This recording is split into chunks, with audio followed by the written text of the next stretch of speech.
November 1917. British tanks roll toward heavily fortified German trenches in a battle which generals hope will change the course of World War I. July 1943.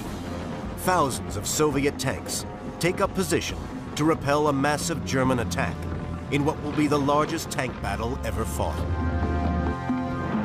In both cases, in World War I and World War II, defending commanders have deliberately chosen to absorb an enemy assault they know is coming.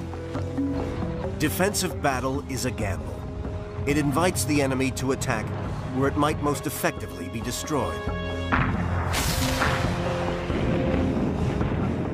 If the strategy works, the weakened attacker is left with little force to resist a counterstrike. If it fails, the defenders can be left with no alternative but surrender. The battle plan is defensive battle.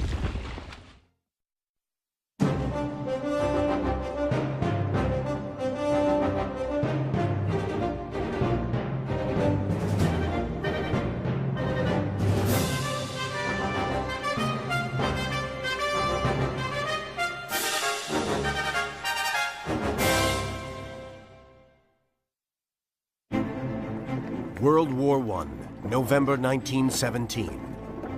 The Germans know that another Allied offensive is inevitable to break the stalemate of trench warfare on the Western Front. Earlier in the month, the Third Battle of Ypres, yet another in a long line of bloody offensives, has ended in disappointment for the Allies.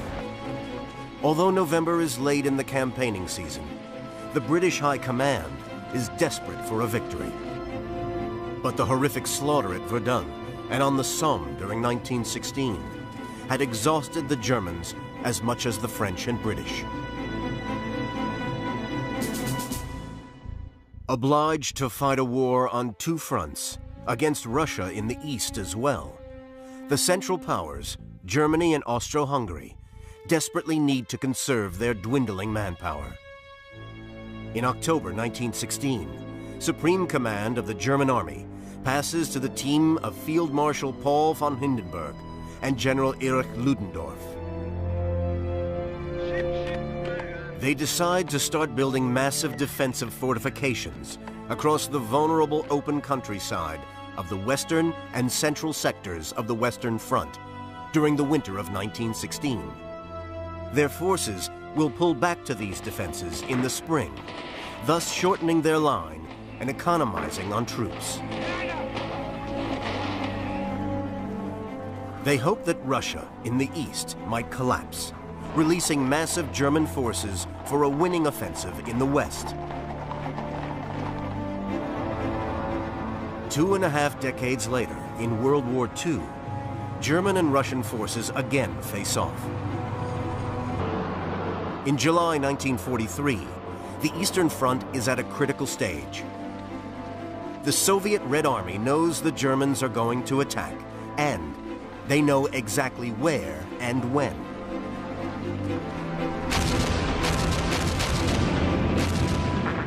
The fighting of the previous winter has gained them some crucial victories.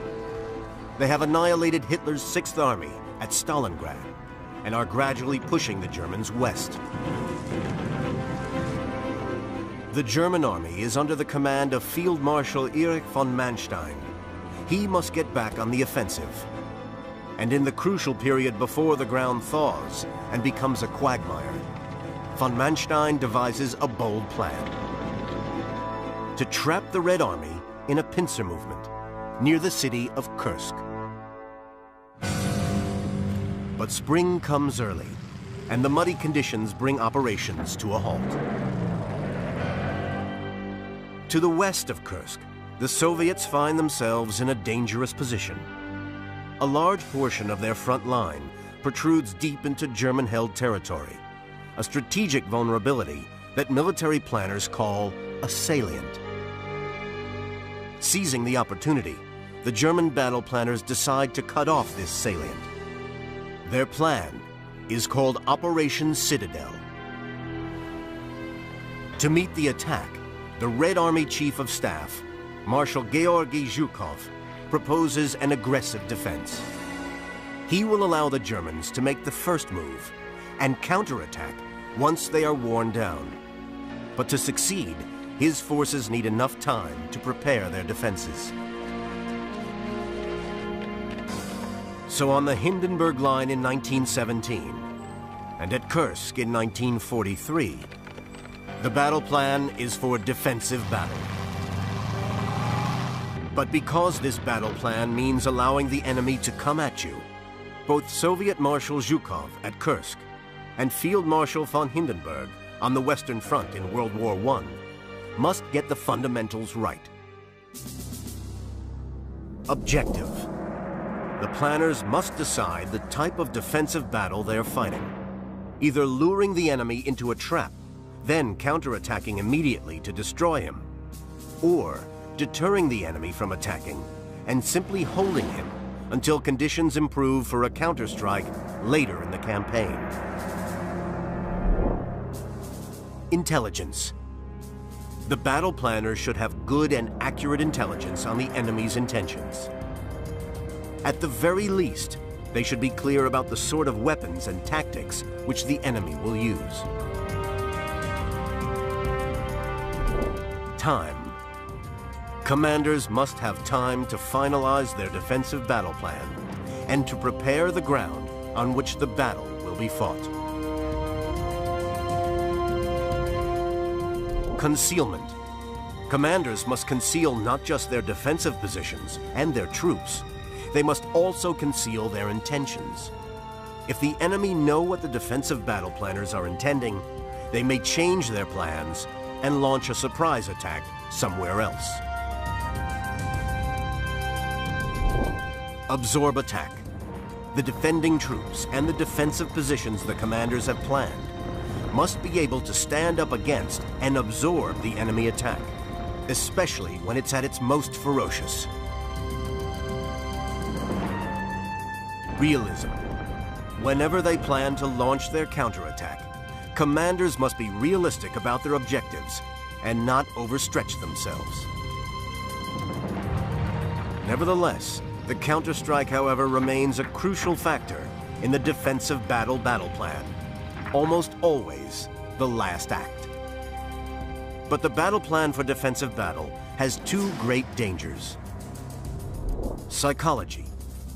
This battle plan requires significant and sometimes deliberate sacrifice of one's own soldiers. Therefore, maintaining morale dictates that defending troops must not know they are part of a deliberately planned defensive battle. And the population at home might think of a defensive battle as a negative, a setback, and not understand that it can be part of a war-winning plan. High risk. In the defensive battle, a commander is inviting the enemy to attack him, but he never really knows the enemy's full intentions. It might be the enemy who actually has the initiative, intending to outflank the defending forces, or he might have a secret weapon ready to launch. At both Kursk in 1943 and on the Western Front in 1917, how Marshals Zhukov and von Hindenburg deal with these factors will determine the outcome of the battle.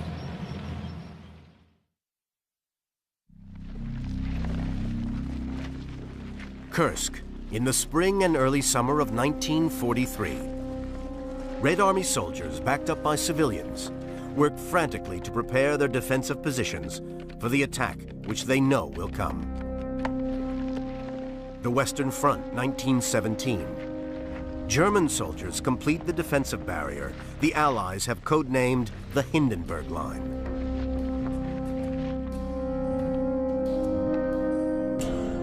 Both sets of commanders face up to the first requirements in the battle plan for a defensive battle.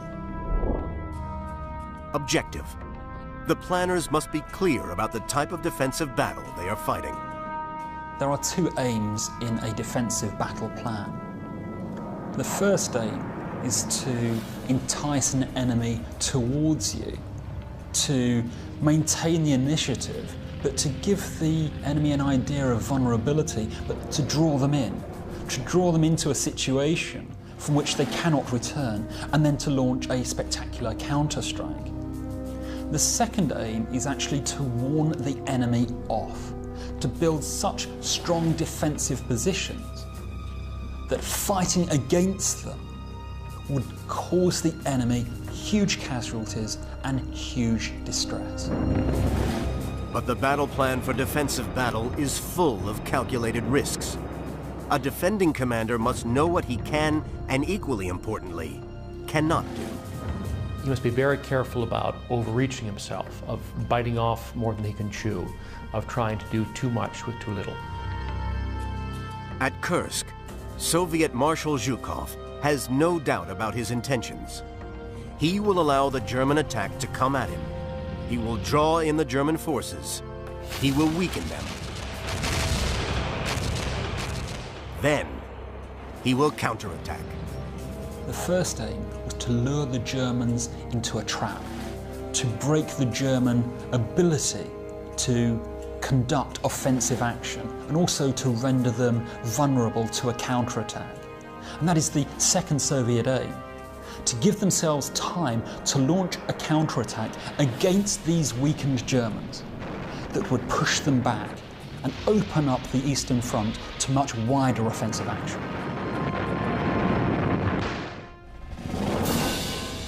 In France in 1917,